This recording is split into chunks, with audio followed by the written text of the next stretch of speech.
flat, because guess what?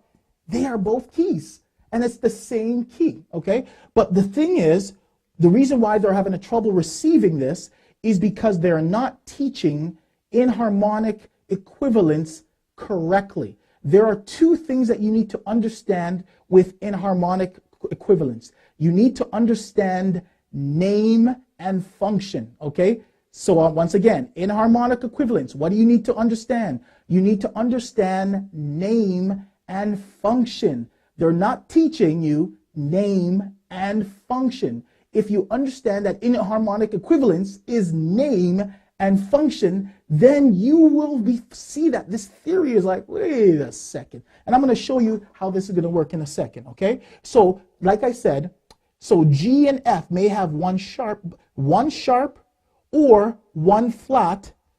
Guess what? AKMS says it's also G and F. It's the same thing. So guess what? If I said how many keys have one flat? Guess what? You can say G, right? And they're like, oh my gosh, how can you say that? I said, well, play G flat in the key of G. G flat, G. Now play F sharp. F sharp. It's the same thing. And that's what I'm saying. A lot of people are getting confused in traditional music because we're putting all these rules and all the additional theories that are confusing the regular person. Someone that's born with a gift to play and excel in music, that doesn't matter to them. They can use that theory and hold it, but because it's not going to confuse them. They were born with a natural gift. It's just like any other discipline. There's people that were born with the ability to go further. So if I incorrectly teach it or kind of bend a certain truth, and I'm like born with a certain propensity in that area, I can handle it, okay? So that's what happens, okay? So therefore, G and F, one sharp and one flat is G and F. If I'm wrong, tell me. But don't tell me because you're spelling it incorrectly. No, that doesn't work because you're try to use English to explain this, say knife and knife. So if you spell, the K and the N is silent, so that's why you'd look illiterate if that's the case. First of all, if I'm asking for something, if I wanted you to pass me a knife, I'd say, can you pass me the knife? And then it doesn't matter how I spelt it, because what's most important is not how to spell it, it's can you pass me the knife? Do you have the substance? And that's the thing. Most people are wanting to learn music, not to learn theory. They think that theory is their only way to learn music. And I'm trying to tell you, that's not the case. All right? Theories have to be tested. There are many theories that work, but the ones that don't work, I'm coming after you and I'm going to have to reveal it, okay? So let's get back to, like I said, we have to understand name and function. I'm going to get there in a second to just sum this all up and then we're going to be done, okay? So here's the deal. So in terms of two sharps, guess what? D has two sharps. You know what also has two sharps? B flat. Okay? Guess what? A has three sharps. That's correct. But you know what also has three sharps? E flat. If you don't believe me, see if you play the piano in the key of E flat if you're going to play three black keys. You'll see. And trust me, the spelling thing is not going to work here.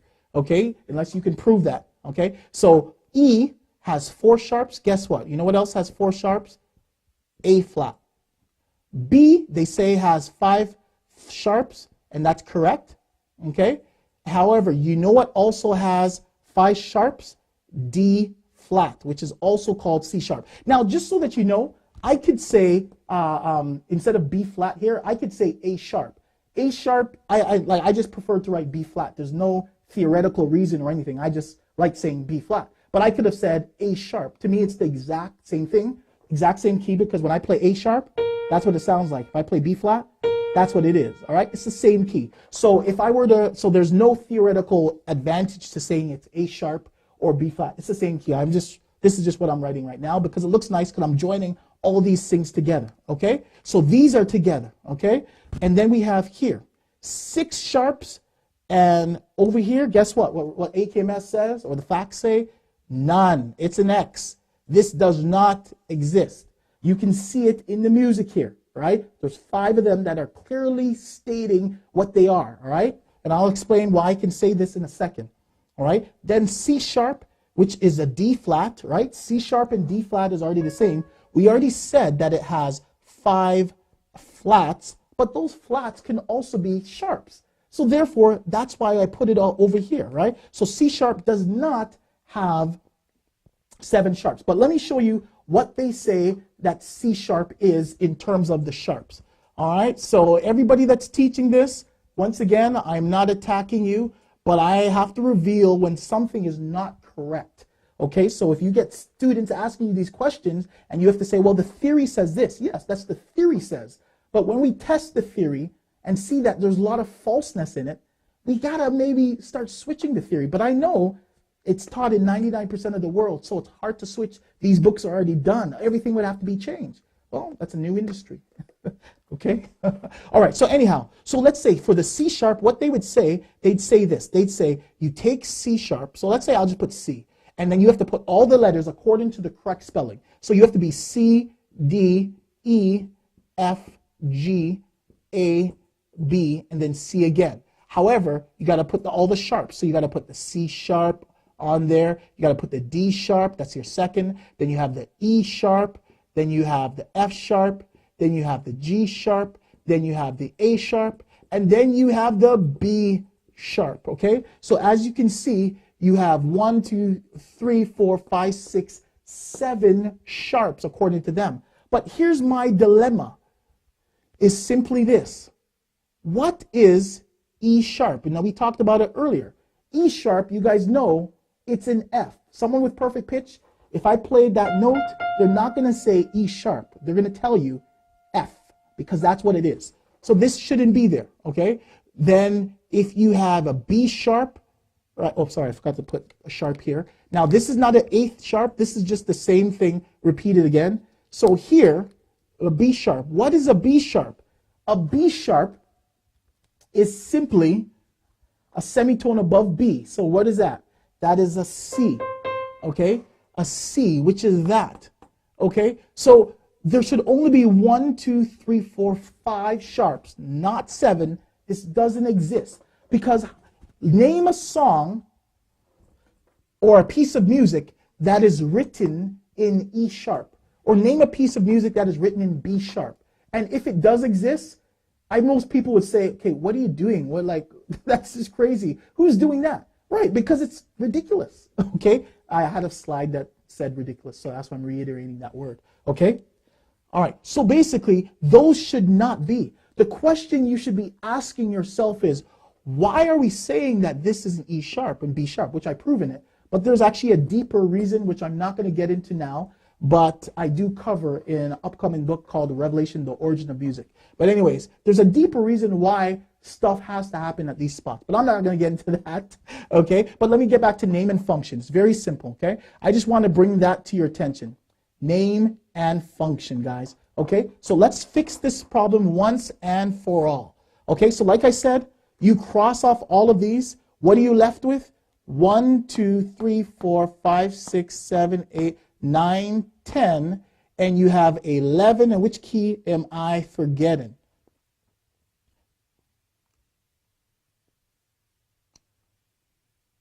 Of course, I'm forgetting the F sharp, okay, which is here. The F sharp or the G flat, okay? The F sharp and the G flat, which should be just 5 here. That's what I'm forgetting, okay? So it's not on here. So that's our 12 keys, okay? So let me move this. G flat is supposed to have only 5 sharps, okay? So let me fix it once and for all. So you guys are witnessing history, okay? So we're going to fix this teaching on enharmonic equivalence, okay? So now let's fix, because the justification, like I said, is spelling. That doesn't fly, like I said, right? But now we're going to fix enharmonic. That's why I use a slide, so you guys don't have to read my writing. Enharmonic equivalence. Equivalence. Let's fix this, okay? Because this is the root of the problem. So like I said, it's being taught that there are many names for the same key. But remember what I said in my slide, if you hold on to that theory, which is true in some regards, but if you can say that E sharp, oh, hold on, if you can say that E sharp can be an F, that means you can say that E flat double sharp can be an F. If you can say that E flat double sharp can be an F, then you can say a F sharp 11 sharp can be F as well. And that's why I said it can get really ridiculous, okay? So we just need to understand name and function, okay? So let's fix this name and function once and for all. So we have name. If you're taking notes, you can write it down. Name, and we have function. Okay? Name and function. That's all you need to recognize with understanding how to count keys and label them. Okay? So the name, as I said, remember I said, the names in music, there's only 7 primary names. We said them already. The musical alphabet, just A, B, C, D, E, F, and G. Okay? So where can I put it? Okay, I'll put them over here. Where can I put them? Okay, I'll put them in between here. A, can you guys see that? Yeah. A, B, C, D, E, F, G. Those are the primary names. However, we also have the black keys also, right? Plus, right? And I'll just call it by what I think of first. F sharp. No, I could have said G flat. I just decided to say F sharp. A flat. Let's, yeah, let's call it A. Yeah, we'll call it A flat. Okay. We'll call it, we have our B flat. We have our C sharp. And we have our E flat. Okay. Nice variety there. Okay. Those are all the 12 keys. Okay. These are your names. There are only 12 names in music, period. Okay. 12 names. Okay. So if I were to put them all here, those are the names of the keys. However, they can have a different function. And this is the thing that all they had to do with the traditional theory is just recognize that it's name and function, and you'd be just fine, right? So what do I mean? So the name could have, okay, we'll put it like this. I'm not going to use, I see a lot of people in the chat and all that kind of stuff. I'm not going to use you. I'm going to use myself as an example. Because I'm going to say, okay, let me ask you, what's your name? What's your name? Go ahead. All right, you don't have to type it because I can see it, okay? But I'll use myself as the example. My name is Robert. Okay? That's my name. If you don't believe that that's my name, you can just check my birth certificate, check my page, send me an email or something. You'll see that I respond to Robert. If I was walking and someone said Robert, I would turn my head. Okay? That's like the white keys. That's the name. Okay? However, my name is not only complete, right? How can you tell me the difference? How can you tell the difference between me as a Robert and somebody else as a Robert? Well, you can tell by my last name. My full name is Robert Chambers. Okay? And I can't even spell my name. This is a B. Chambers. Okay? That's my name. All right? Don't worry about what I have written. Play it by ear. Okay, I'm having fun today. Chambers. Okay. All right. So Robert Chambers is my name. When you see F sharp and B flat, that's like a first and last name. However, if you just say Chambers, there may be a lot of other people that are also, sorry, there may be a lot of other people that are called Chambers as well. So if you say Robert Chambers, then I can respond. All right, so I'm not saying, okay, so let me move forward. But my name is Robert Chambers, okay?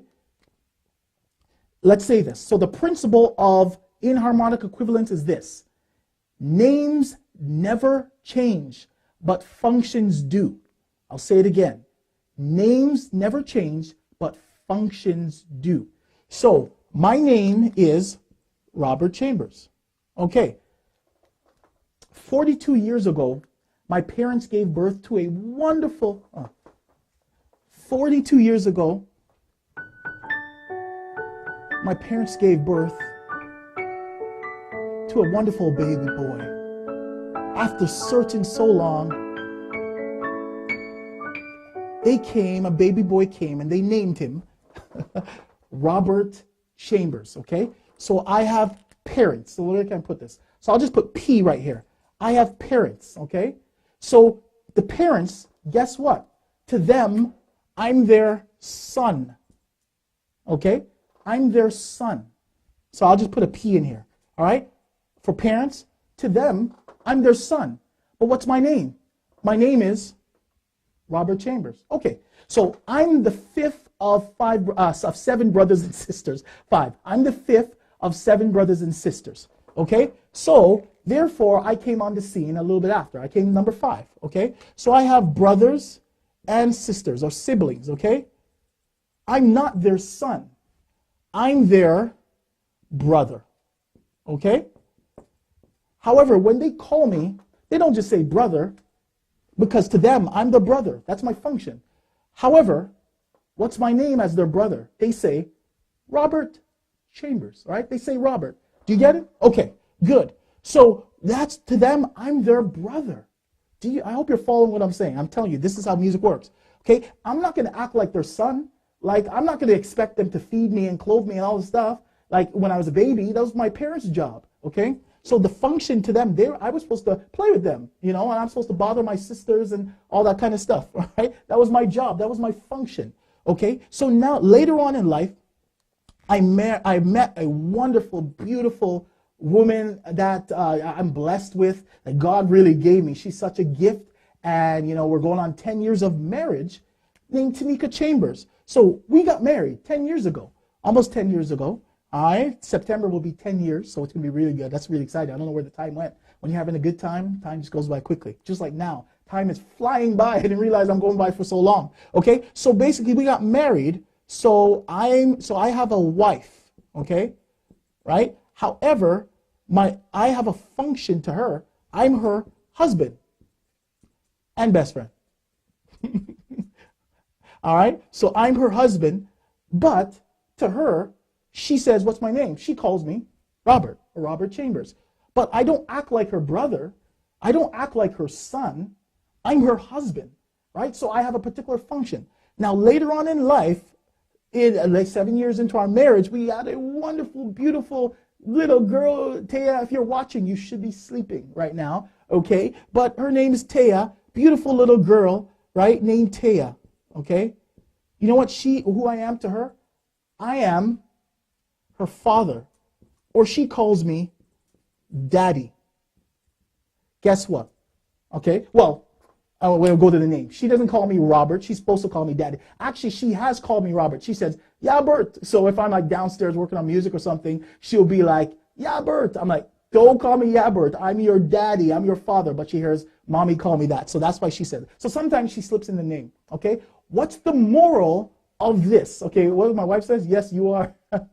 Right? What's the moral of all of this? Is names never change, but functions do. Now, how do we relate that back to music? Is simply this. If I took C, C is the most used or the easiest key to see music in, okay? If I took C, what's the name of that key? The name of the key is C, all right? What's the function of that key? Well, that depends on the situation. For example, my function changed according to my parents. I had a different function. According to my brothers and sisters, I had a different function. According to my wife, I have a different function. According to my daughter, I'm a different function. She likes to jump on me and play on me and do all these kind of stuff. That's my function. If I have C, that's the name. The function changes according to the situation. So what can I say? Well, if we're in the key of C, Robert, what is C in the key of C? Let's put it like this, okay? This is why I teach in any key. Well, in the key of C, I could be wrong, but C is the 1, right? In the key of C, first note of the scale is C. Okay, well, if I was in the key of F, okay? If I was in the key of F, C would be what number in the F major scale? Are there any musical scholars out there can answer this for me? Actually, you know what? I'll answer it because I think there's a lag with the time and I just want to kind of get to the point, which I am at the point, right? If you do the F major scale, it would be F, G, A, B flat, or F, G, A sharp, and I said that on purpose for those that are traditionally having a hard time with what I'm saying here. I mean well, okay? But the 5th note of the F major scale is C, okay? So therefore, it would be, as you can see, if it was in the key of F, C would be the number 5. So therefore, the function of it is different, okay? The function of the C in the key of C is as a 1. In traditional world, they'll call it the tonic, okay? But as a C in the function of an F, just like I have different functions in my regular life, that means C would function like a 5. right? How can I take it a step further? Well, I can take it a step further like this. Let's say if I was in the key of, F sharp. I'll do that on purpose. Yeah, so if I was in the key of F sharp, what is C in the key of F sharp?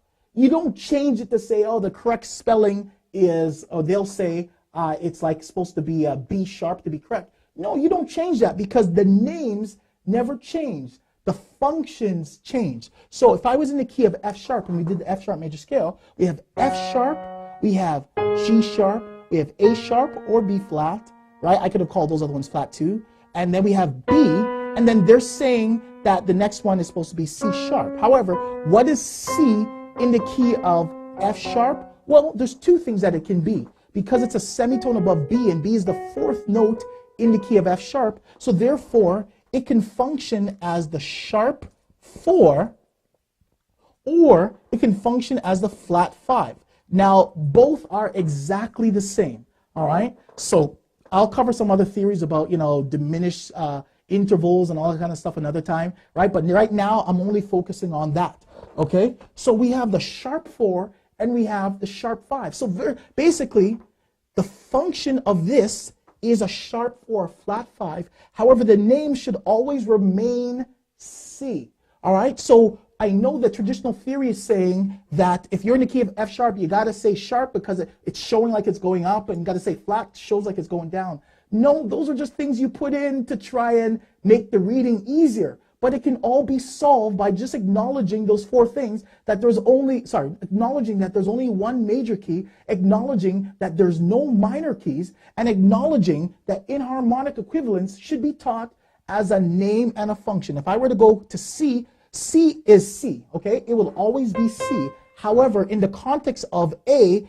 it's going to be a different key. In the context of A, it's going to be the flat 6. In the context of B, it's going to be the flat 2. In the context of C, it's a 2. In the context of, in C, it's the 1. In the context of D, it's the flat 7. But it's still C, but the function is different, so you use it differently in your playing based on where you have it, okay? So that is my spiel, and that is what I truly believe. In terms of enharmonic equivalence, you just have to understand name and function, okay? So hopefully you guys learned something today. If there's anybody that wants to challenge this idea of what I presented, you can definitely do that. Or if you have a question on it, you can definitely do that. If not, I am going to be closing this webinar, this teaching live that we're doing here. But does this make sense, okay? Does it make sense?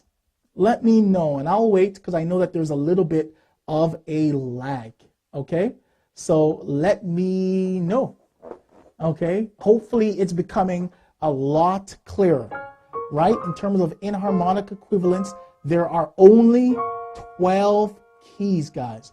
1, 2, 3, 4, 5, 6, 7, 8, 9, 10, 11, 12, and then it starts again, okay? So there are only 12 keys. There's no such thing as a minor key, as we covered. A minor key basically is just a mode of the key. Now, I have to do I'll do another breakdown of that particular one, but right now, today was just covering the basics, right? Because if you want to understand or play piano by ear, you have to do what? You have to be taught how to understand the language of music. That's what it's all about, understand the language of music. And to understand the language, we got to start from the beginning, because I'm going to be teaching a lot of beautiful things, but you have to understand the language, okay?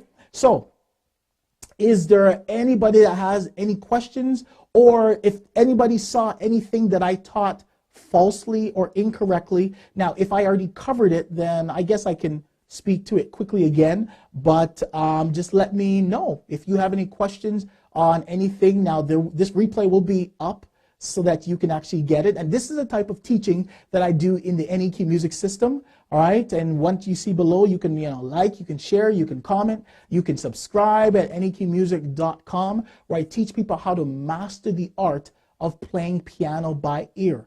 Piano is an art. When you know how to play it by ear, it's an art, right? And when you know how to play by ear, the way that I'm teaching, it's not just fluke, it's understanding what you're hearing. Then when you read the music, it'll make sense, right? So it just won't be music that you're memorizing, because memory is not understanding. If I were to ask you what's 2 plus 2, you're not going to try to memorize that it's 4. You'll understand that 1, 2, and 2, 1, 2, 3, 4 makes 4. That's understanding, and that's what we teach in the NEQ music system. I teach live every other week, but they also have lots of hours and hours of training to actually break this down and understand music from the grassroots. I have a lot of people that actually been in the course and been like, well, you know, I have a music degree, but you look at it differently. And I just challenge the facts or challenge the theories that are out there and just say, okay, well, why are you looking at it so complex? Because it's not. Music, you've got to be able to, one, understand the language and play in any key. If you play in any key, it makes all of this easy, okay? So I assume that there are no questions, so that's going to be it. Thank you for everybody that tuned in to Any Music Live, okay? So you're going to be seeing more of me because I got a lot to share and I got to catch up on a lot of teaching. All right, so if you do even have some questions, feel free to send me some questions that you have, and then I can actually cover it in a future NEQ Music Live, all right? So I'll be able to do that, okay? So hope you guys had a great day. Soon as I press end, I believe it's going to allow you to watch the replay. So you can watch the replay. If you didn't want to say anything because there's something now, you can obviously say something a little bit later, comment, share, get the perspective from others, right? There's some experts out there that teach this theory. Have them explain it and debunk everything that what I'm saying here. And I'm not saying that in an ignorant way. I'm saying it because I would want to learn as well. But I'm pretty sure what I shared with you can help you if you look at it. Now, if you ask, hey, Robert, so what are you going to do with all of this stuff, right?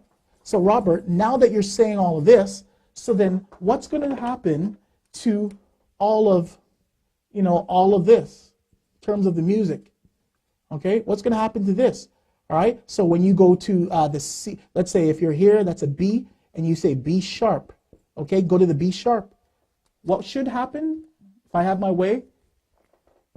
Erase it. Don't teach it.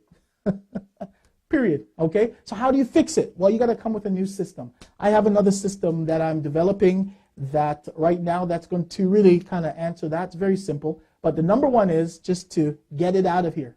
It shouldn't be there, right? But this, so that B sharp can also look like this, right? If you have a C sharp, okay? It can look like, oh yeah, that's great because you can see it here, but that's not how music works in the real world. Or when I say real world, I'm talking about how it looks down here, okay? So that's how it's going to go. All right, so I'm going to show you as we go along what I think the replacement should be. But the first part is learn how to play by ear, okay? So that's going to be it. Thank you all for tuning in. What I always like to say, I always look forward to helping people reach their musical goals, and I know I will be one step closer once you understand all the principles of the NEQ music system. Have a great day, have a great night, and I will see you on the next or on another NEQ Music Live. God bless. Bye-bye.